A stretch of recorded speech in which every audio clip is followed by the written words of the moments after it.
Our motivation when we opened the free resource store and library and the addition of NEFI was to keep our educators' hard-earned dollars in their pockets.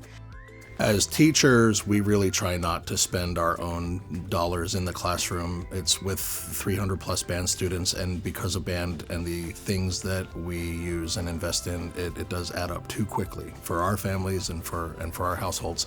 But it does impact our budget money, and budgets are changing every year. And what we can allocate our budget resources for changes, and of course we're going through a lot of budget changes each year, recently. And so coming in here and being able to utilize these gifts and donations and items that we're not going to have to take out of our budget has had a huge impact on our program and on our students.